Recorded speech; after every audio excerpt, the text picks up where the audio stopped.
வணக்கம் நண்பர்களே. இன்றைக்கி ஒரு சோகமான நாள் தான். நேற்று ஃபுல்லாக வேலை செஞ்சதில் இன்றைக்கி உடம்பு சரியில்லை. டயர்ட்னஸ் இன்னும் போகவே இல்லை.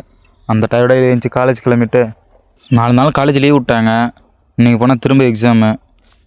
குழம்பு சோறு செஞ்சுருந்தாங்க, சாப்பிட்டு காலேஜ் கிளம்பிட்டேன். இனிமேல் டெய்லியும் காலேஜ் போகிறதுனால நம்ம ஃபேவரட் எடிட்டிங் ஸ்பாட்டில் உட்காந்து வந்து எடிட் பண்ணிட்டுருந்தேன். இங்கே வந்தால் தான் மைண்ட் நல்லா பீஸ்ஃபுல்லாக இருக்குது. பைக்கில் வந்துட்டு இருக்கும்போது ஒருத்தர் வந்து ஓவர்டேக் பண்ணி வந்து நம்ம வண்டியை மறிக்கிறாரு. யாருன்னு பார்த்தா நம்ம செலிபிரிட்டி முத்தண்ணனுக்கு ஒரு பாய் சொல்லிட்டு காலேஜ் போனால் நம்ம பசங்க புது நண்பர் வந்து டார்க் ஃபேண்டசி பிஸ்கெட் எடுத்து வந்திருந்தார். கரெக்டாக லஞ்ச் வரையும் நல்லா இருந்தேன். லஞ்சுக்கு மேலே டிப்ரெஷன் ஆகிட்டேன். ஏன் இன்னும் ரீசனே தெரியாத டிப்ரெஷன் ஆகிறேன். நான் ஒரு ஆளாக தான் இருப்பேன் போல். பிஸ்கெட் சாப்பிட்டா அப்புறம் லஞ்சு திரும்ப போனால் நம்ம ஜெகன் ப்ரோ கேமிங் நானும் போய்ட்டு லஞ்சு சாப்பிட்டு கேன்டீன் வந்தால் நம்ம ஜெகன் ப்ரோ கேமிங் ஜூனியர்ஸை பிடிச்சி வம்பிழுத்துட்டு இருக்காரு. இது வரையும் தான் நண்பர்களை ஹாப்பியாக இருந்தேன். இதுக்கப்புறம் தான் டிப்ரெஷனுக்குள்ளே போயிட்டேன். ஏன் ஏன்னான்னு ரீசனே தெரில.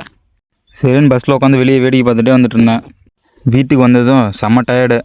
வீட்டுக்கு வந்து அம்மா ஒரு வேலை வச்சாங்க, சிலிண்டர் எடுத்துகிட்டு வரணும்னு. சரின்னு சிலிண்டர் ஆஃபீஸ் போய்ட்டு வந்தால் இன்னும் சிலிண்டர் வரலையா. ஆல்ரெடி நான் ரொம்ப டயர்டாக இருந்தேன். வந்து தூங்கிட்டேன். நைட்டு சாப்பிட கூட இல்லை. Tata bye bye.